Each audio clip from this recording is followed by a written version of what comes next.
Assalamualaikum warahmatullahi wabarakatuh.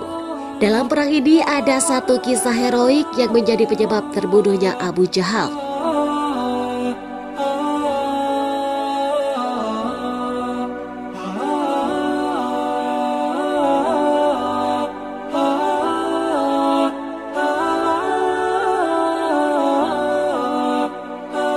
Saat itu Abdurrahman bin Auf didatangi dua orang remaja dari kaum Ansar, yaitu Muaz bin Amr al-Jamuh 14 tahun dan Muawidz bin Aufa berumur 13 tahun. Keduanya bersenjatakan pedang. Tentara Quraisy seolah-olah tidak menghiraukan kehadiran dua remaja itu karena menganggap keduanya tidak berbahaya. Mereka lebih memilih Abdurrahman bin Auf agar ditawan hidup-hidup untuk dijadikan tebusan karena dia terkenal sebagai saudagar yang kaya. Dalam kondisi kerusuhan pertempuran, Abdurrahman bin Auf berteriak, "Wahai anak muda, masih terlalu muda untuk terlibat di peperangan ini. Sebaiknya engkau menjauhlah dari tempat ini. Kami mendapat izin daripada ibu dan ayah kami bagi menyertai pasukan Muhammad," teriak Muaz. "Saya datang ke sini hanya untuk membunuh Abu Jahal. Tunjukkan di mana dia," kata Muawais dengan penuh semangat pada mulanya. Abdurrahman bin Auf tidak menghiraukan kata-kata dua remaja itu, tetapi Muaz dan Muawis terus mendesaknya supaya menunjukkan di mana Abu Jahal. Maka akhirnya Abdurrahman terpaksa menyetujuinya. "Paman akan tunjukkan kepada kamu di mana Abu Jahal. Boleh tahu apa yang akan kamu lakukan apabila berjumpa dengannya?" tanya Abdurrahman bin Auf. "Ibu saya berpesan jangan pulang ke rumah selagi kepala Abu Jahal tidak diceraikan dari badannya," jawab Muaz bersungguh-sungguh. "Abu Jahal menghina serta menyakiti Rasulullah. Saya ingin membunuhnya," kata Muawais. Abdurrahman bin Auf tersenyum mendengar kata-kata dari dua orang remaja yang berani itu. Dia berjanji akan menunjukkan Abu Jahal apabila berjumpa. Tiba-tiba seorang tentara Quraisy menyerang Abdurrahman bin Auf dari belakang. Muaz dan Muawais yang melihat kejadian itu segera bertindak melindunginya. Muaz dengan cepat menebas kaki tentara Quraisy yang menyebabkan dia tersungkur, dan Muawidz pula menikamnya hingga mati.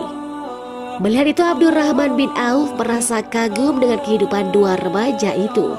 "Tunjukkan kepada kami di mana Abu Jahal," katamu, seolah-olah tidak sabar lagi hendak bertemu dengan ketua pasukan Quraisy itu. Tiba-tiba Abdurrahman bin Auf melihat Abu Jahal sedang berada di bawah sepohon kayu yang rindang. Dia menunggang kuda sambil berteriak memberi kata-kata semangat kepada pasukannya agar terus berjuang. "Itulah lelaki yang kamu cari, tetapi kamu haruslah berhati-hati karena dia juga seorang perwira Quraisy," kata Abdurrahman bin Auf. "Terima kasih paman, seakan dapatkan dia sekarang," ujar Muaz sambil berlari ke arah Abu Jahal, seakan membantunya membunuh lelaki yang memusuhi Allah dan Rasulnya itu.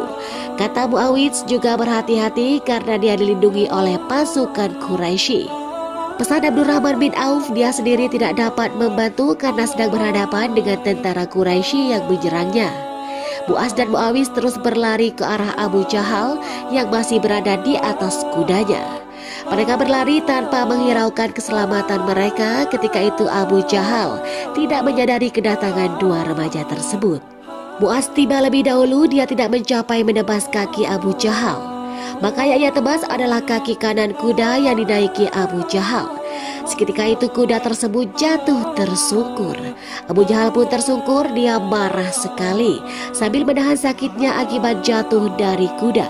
Abu Jahal mencoba bangun, tetapi dengan cepat Muaz menebas kaki kanan Abu Jahal hingga putus.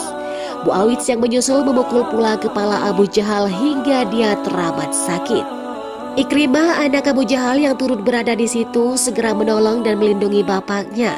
Dia menyerang balik Muaz dan menebas tangan kiri remaja itu hingga hampir putus. Muaz terjerembab. Muaz berusaha lari dan dibiarkan oleh Ikrimah karena dia melihat Muawidz hendak membunuh bapaknya. Maka terjadilah pertarungan seorang dewasa matang dalam pertempuran, yaitu Ikrimah dengan Muawidz yang masih berusia 13 tahun. Karena tidak seimbang, akhirnya Muawidz gugur sebagai syahid. Mu'az lepas berhasil menjauhi Ikrimah yang mengejarnya. Ia terus berlari menuju Rasulullah, tetapi pelariannya terganggu karena tangan kirinya yang terluka karena hampir putus. Mu'az akhirnya berhenti lalu mengambil keputusan untuk memutuskan tangannya yang terluka itu, lalu berkata, "Wahai tangan, kamu mengganggu perjalananku untuk bertemu Rasulullah." Tanpa menghiraukan kesakitannya, Mu'az terus berlari hingga bertemu Rasulullah. Kemudian Mu'az memeluk Rasulullah Shallallahu Alaihi Wasallam. "Wahai Rasulullah, saya dan Muawidh berhasil membuat Abu Jahal cedera, tetapi dia masih hidup karena kami diserang oleh anaknya bernama Ikrimah." Dan beberapa pasukan Quraisy beritahu Mu'az kepada Rasulullah, yang lalu menunjukkan posisi di mana Abu Jahal sedang berada. Rasulullah memanggil Abdullah bin Mas'ud yang berada di situ karena gilirannya mengawal Rasulullah. Beliau lalu menyuruh Ibnu Mas'ud mencari Abu Jahal yang berada. "Wahai Ibnu Mas'ud, anak ini mengatakan dia telah membuat Abu Jahal terluka. Pergilah dan lihatlah dia di sana," kata Rasulullah. Abdullah Ibnu Mas'ud segera pergi mencari Abu Jahal. Didapatinya pemimpin Quraisy itu terluka parah, tetapi masih hidup. Tanpa rasa belas kasihan, Abdullah bin Mas'ud menekan leher Abu Jahal sampai berkata, "Wahai musuh Allah dan musuh Rasulnya, pada hari ini Allah menghinakanmu. Dengan apa Allah menghinakan aku? Apakah karena aku mati dengan engkau?" tanya Abu Jahal yang masih menunjukkan kesombongannya. Abdullah bin Mas'ud mengangkat pedang hendak memenggal kepala Abu Jahal.